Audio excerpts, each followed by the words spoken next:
traveling to me teaches so much. I think that seeing other cultures and other people, it really makes you appreciate what you have if you're in like an unfortunate area. And also if you're in a fortunate area, like some areas of Europe, we were in Germany mostly, just their attitude towards certain social things, they're more open-minded, they're more accepting, and to me that was a really nice environment to go into. I mean, I grew up in California, so it's pretty accepting here, but being abroad just makes you look at things differently. It makes you step out from the American bubble and look at things objectively. So I was very thankful for that, and I think I learned a lot.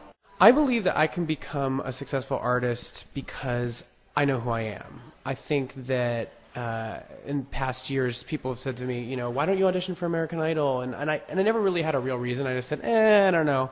And now, looking back, I can realize that I don't think I was ready. Because I didn't know who I was as an artist, and I didn't know fully who I was as a person even. And I think that the strongest artists really believe in who they are, and they don't compromise that for anybody. So I think that will help me along the way, because I know who I am, and I'm comfortable in my own skin.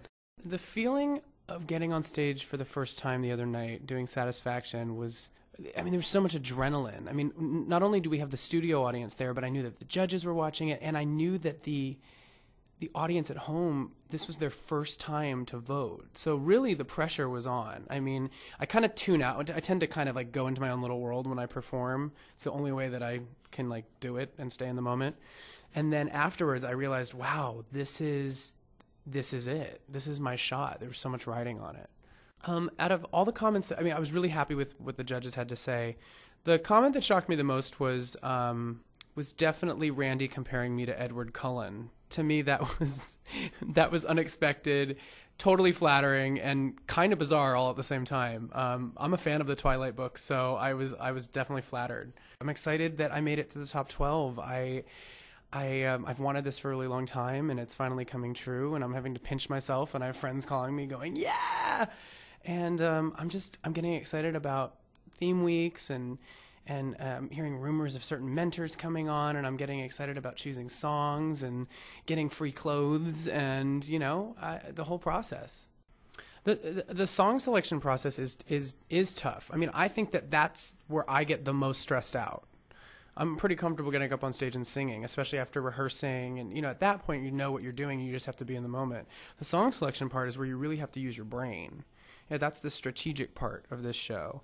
And you have to pick something that suits you as an artist, something that you won't be compared to unless you're going to be better.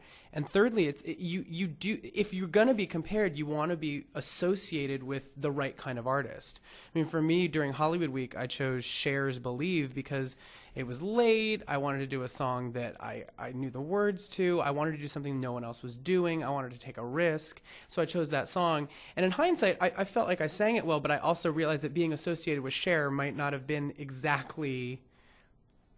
It doesn't necessarily make the most sense to certain people, which is fine. It is what it is. It's in the past. But now I think the task at hand is to find the people that have inspired me as a singer and as a songwriter, and really go with those inspirations and try to live up to that vibe and that energy without imitating, without copying them. I think that letting that inspiration flow through me in song is really the key.